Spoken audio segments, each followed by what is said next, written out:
திருச்சிற்றம்பலம்.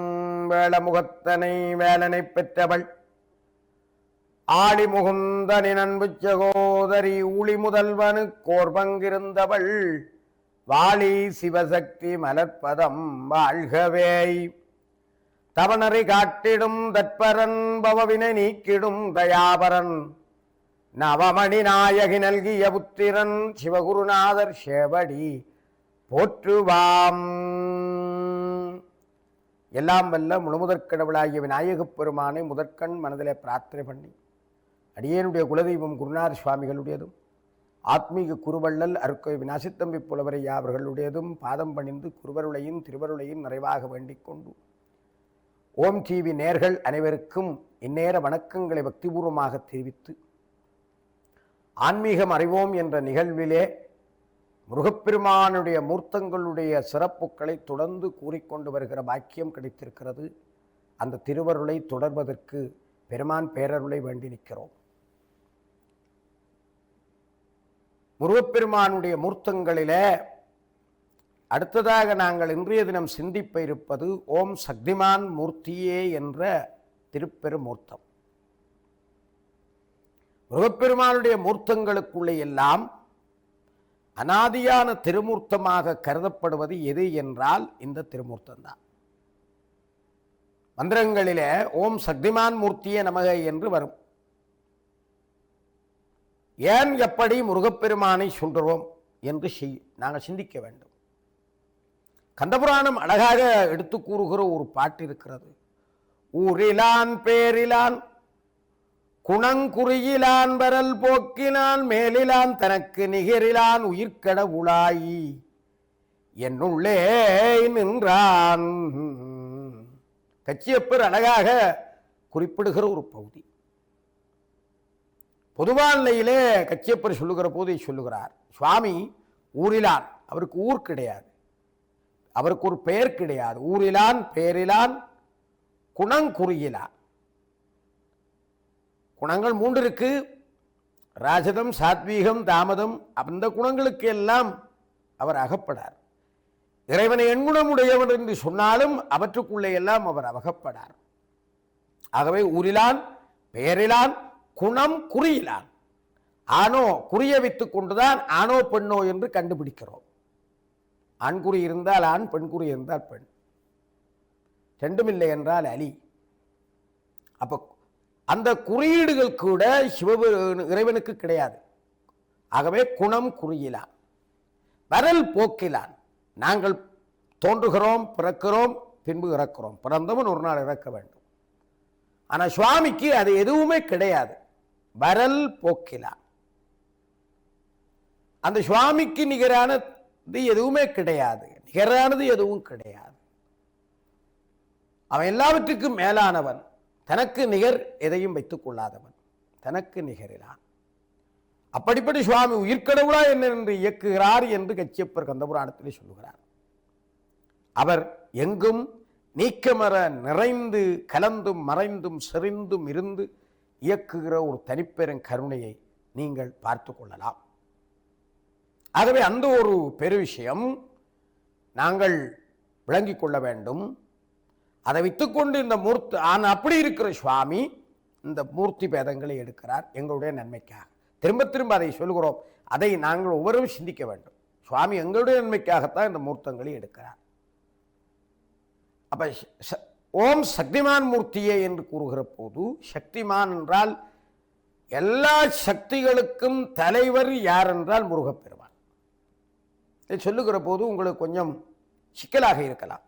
என்ன இவர் இப்படி சொல்லுகிறாரே? சிவபெருமானோடு இருக்கிற உமையம்மை தானே பெரிய சக்தி, மிக உயர்ந்த சக்தி பார்வதி தேவி தானே. அப்படி இருக்கிற போது நீங்கள் இப்படி சொல்வது சரியா என்று சிந்திக்க முடியும். சக்தி பின்னமிலான் எங்கள் பிரான் சைவ சித்தாந்தம் அழகாக சொல்லுகிறது. சிவபெருமான் சக்தியை பிரிவின்றி இருக்கிறார். அர்த்தநாரீஸ்வர வடிவம் அதையெல்லாம் காட்டிக் கொண்டிருக்கிறது. ஆகவே இறைவன் சக்தியை எப்போதும் பிரிவது கிடையாது.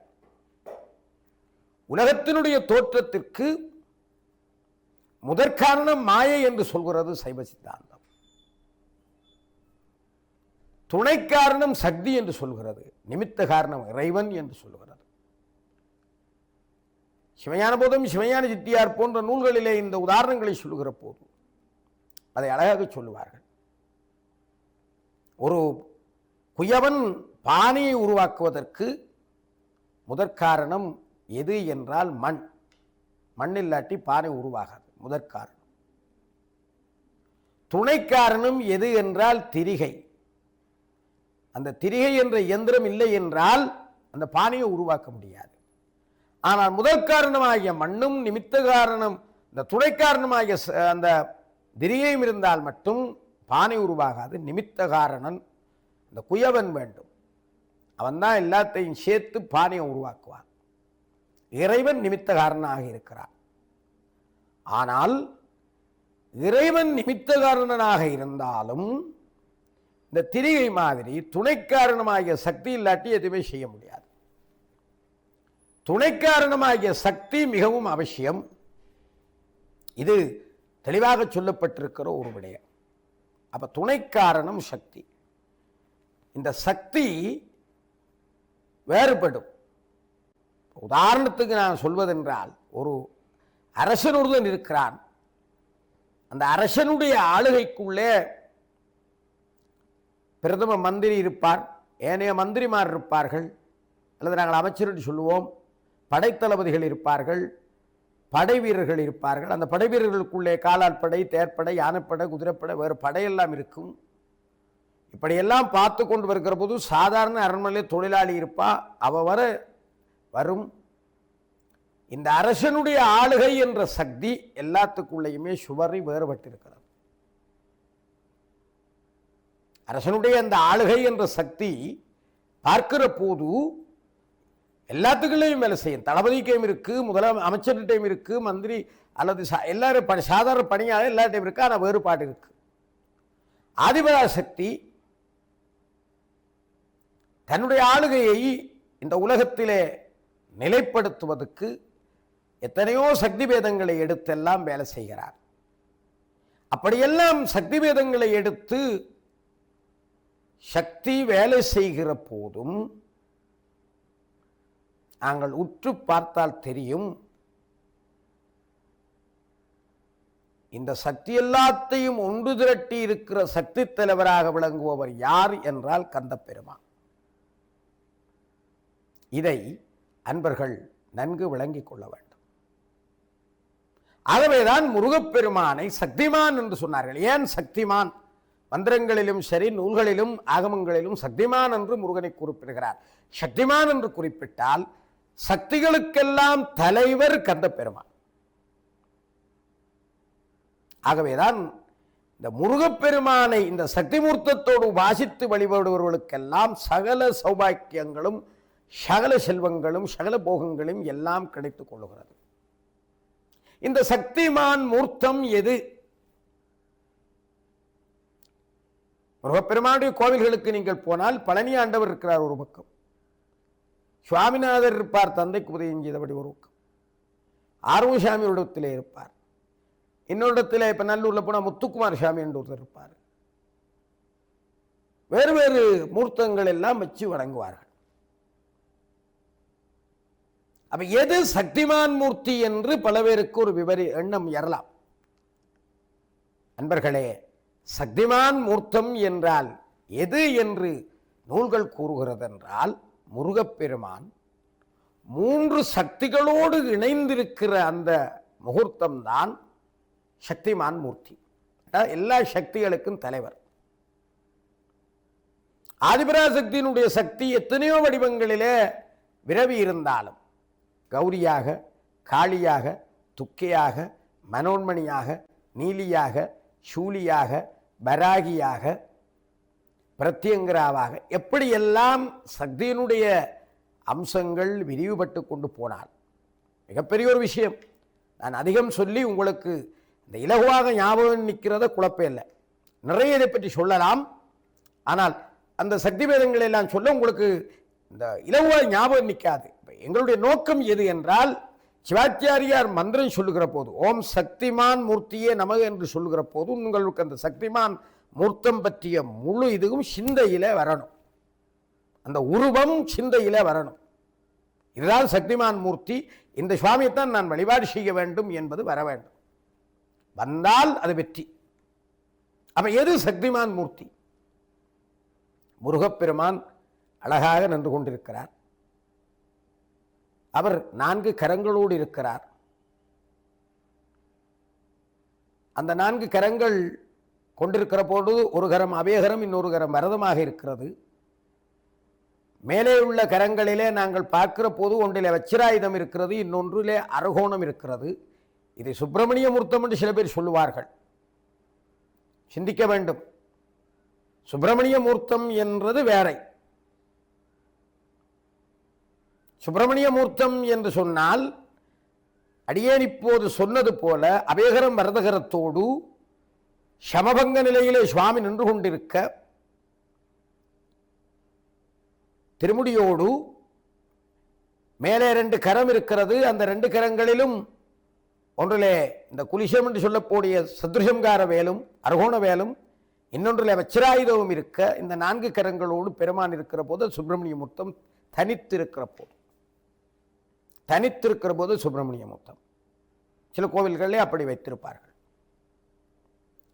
அந்த சுப்பிரமணிய மூர்த்தமாக இருக்கிற அம்சத்தோடு பக்கத்தில் கஜாவல்லியையும் மகாவல்லியையும் கொண்டு வந்து வைத்து பூஜிக்கிற போது அப்போதும் சக்திமான் மூர்த்தம் முழுமையாக வராது. இந்த நேரத்திலே முருகப்பெருமானுடைய திருக்கரத்திலே ஞானாசக்தியாகிய வேலும் இணைகிற போதுதான் அது முழுமையான சக்திமான் மூர்த்தம்.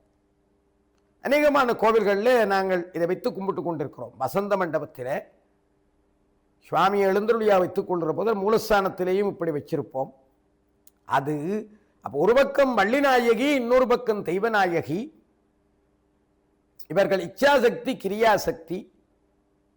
இச்சை என்பது விருப்பம் என்பது பொருள். எங்களுக்கு விருப்பத்தை உண்டுபடுத்தி எல்லா காரியங்களையும் விருப்பத்தோடு செய்வதற்கு தூண்டுதல் செய்து, அந்த சக்தி பிறந்ததன் ஊடாக நாங்கள் ஆர்வத்தோடு வாழ்க்கையிலே தற்கொலை எண்ணங்கள் இல்லாமல் நல்ல எண்ணங்களோடு என்னால் வாழ முடியும் என்ற நம்பிக்கையோடு ஆசையோடு, படித்தால் ஆசை, உழைத்தால் ஆசை, அளவோடு பேராசை அல்ல, அளவோடு ஆசையோடு அந்த காரியங்களை செய்வதற்கு தூண்டுதலாக இருப்பது இச்சாசக்தி. ஏன் இச்சாசக்தி என்று சொல்லப்பட்டது? முருகப்பெருமான் விரும்பி எடுத்துக்கொண்டது. வள்ளிநாயகியை முருகப்பெருமான் விருப்பத்தோடு, அதை சொல்லுவார்கள் இந்த கந்தர்வ மனம் என்று, காதல் திருமணம் என்று சொல்லலாம் என்கிற தமிழிலே சொல்வதென்றால் விரும்பி எடுத்துக்கொண்ட சக்தி. அதற்கும் எங்களுடைய கதிர்காமத்துக்கும் ஒரு தொடர்பு இருக்கிறது.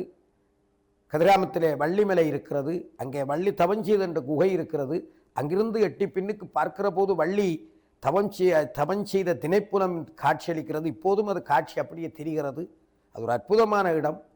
பலருடைய சிந்தனையின்படி வள்ளிநாயகி கதிர்காமத்தோடு இருந்தார். இங்கே வந்து பெருமான் கந்தர்வ மனம் புரிந்து கொண்டார் என்றுதான் நாங்கள் முழு பெரும் நம்பிக்கையோடு இருக்கிறோம். இந்த விருப்பத்தோடு அடைந்ததால் அது இச்சாசக்தி. இந்த இச்சாசக்தி பார்வதி தேவியினுடைய விருப்பத்தை உண்டு பண்ணுகிற அத்தனை சக்தியையும் சேர்த்தெடுத்த வடிவம். அதான் நான் அடுத்ததாக விளங்கிக் கொள்ள வேண்டிய ஒரு விஷயம். பார்வதி தேவியில இருந்து இப்போ நான் ஒரு சொன்னேன், ஒரு ராஜாவினுடைய ஆளுகைக்கு உட்பட்டதில் மந்திரி, அமைச்சர், சாதாரண ஆளுநர் இப்படி பிரிஞ்சு பிரிஞ்சு சிறியல்ல வர போகிறது மாதிரி ஆதிபராசக்தியினுடைய இச்சையோடு தொடர்புடைய சக்திகள் விரிஞ்சு கொண்டு போகும். எத்தனையோ சக்திகள். அத்தனை சக்திகளையும் ஒன்று திரட்டி அப்படியே உருவாக்கி கொடுத்த சக்தி தான் வள்ளிநாயகி. அது இச்சாசக்தி. அப்போ இச்சையை, விருப்பத்தை உண்டு பண்ணும். விருப்பம் இல்லாமல் எதையும் செய்ய முடியாது. படிக்கணுமெண்டா விருப்பம் இருக்கணும், உழைக்கணுமெண்டா விருப்பம் இருக்கணும், வாழணுமெண்டா விருப்பம் இருக்கணும், தொழில் செய்யணுமெண்டா விருப்பம் இருக்கணும், 4 பேரோட கதைக்கணுமெண்டா விருப்பம் இருக்கணும். வெறுப்போடு கதைக்க முடியுமா? பிள்ளையோட கதைக்கிறனாலும் விருப்பம் இருக்கணும். அந்த விருப்பம் அளவோடு இருப்பதற்கு பேராசையாக இல்லாமல் இருக்கிறது இச்சாசக்தி காரணம். அடுத்தது கிரியாசக்தி. முறைப்படி இந்திரன் தான் வளர்த்த தெய்வநாயகியை முருகப்பெருமானுக்கு நன்றிக்கடனாக, செய்நன்றிக்கடனாக திருமணம் செய்து கொடுத்தார். முறைப்படி கொடுத்தார். எப்படி ஒரு திருமணம் நடைபெற வேண்டும் என்று அந்த திருக்கல்யாணம் காண்பித்தது. கன்னியாதானம் எப்படி தத்தம் பண்ணி கொடுக்கிறது, யாகம் வளர்த்தி எப்படி செய்து, அத்தனையும் நடந்தது. அப்படி கொடுத்த சக்தி தெய்வநாயகி. இது கிரியை. கிரியை என்றால் செயல்படுகிற ஆற்றல். செயல்படுகிற ஆற்றல் ஒன்று சொன்னேன், விருப்பம் இருக்க வேண்டும். இரண்டாவது செயல்படுகிற ஆற்றல் இருக்க வேண்டும். செயல்படுகிற ஆற்றல் இல்லாமல் எதையுமே சாதிக்க முடியாது. சோம்பரியா இருந்து கொண்டு இதை சாதிக்க முடியுமா? சாதிக்க முடியாது. அம்பாள் ஆதிபராசக்தியினுடைய செயல்படுகிற வடிவமாக இருக்கிற அத்தனை சக்திகளையும் ஒன்று திரட்டி எடுத்த வடிவம்தான் தெய்வநாயகி. அதை முருகப்பெருமான் மற்ற பக்கத்தில் வச்சிருக்கிற போது அது என்னத்தை செய்கிறது என்றால் இந்த கிரியாசக்தியை கொடுக்கிறது. இப்ப பார்வதி ஆதிபராசக்தியினுடைய இச்சாசக்தி, கிரியாசக்தி, அதோடு விரிந்த அத்தனை சக்திகளையும் கந்தப்பெருமான் தனக்கு 2 பக்கத்திலும் வச்சு கொடுத்து கொண்டிருக்கிறார். பார்வதி தேவியினுடைய இன்னொரு சக்தி ஞானாசக்தியாக பல்வேறு வடிவங்களிலே விரிகிறது. சைவ சித்தாந்தம் நிறைய எடுத்து சொல்லும். அதை சொன்னால் உங்களுக்கு அதிகம் சிக்கல் உண்டாகும். நீங்கள் கொஞ்சம் ஞானம் விளங்குகிற போது அதை நீங்கள் சைவ சித்தாந்தத்தோடு உறைந்து பார்க்கிற போது அந்த ஞானாசக்தியினுடைய போக்கு விளங்கும். நீடுபராசக்தி நிகழிச்சா ஞானம் நிறைகிரிய தர அதனை நிமலன் பேவி என்று அழகாக சிவபிரகாசம் சொல்லும். நீடுபராசக்தி நிகழிச்சா ஞானம் நிறைகிரியை தர அதனை நிமலன் பேவி நாடறிய கருணை திரு உருவமாகி நவன்றுகளை பல நாத விந்துவாகி. அப்படிப்பட்ட அந்த ஞானாசக்தி விரிந்து கொண்டு போகும். ஞானாசக்தி எல்லாத்தையும் ஒன்று திரட்டி ஆதிபராசக்தி வேலாக வடித்து கந்தப்பெருமானுக்கு கொடுத்தார். கந்தப்பெருமான் அந்த வேலை தன்னோடு வைத்துக் கொள்கிறார்.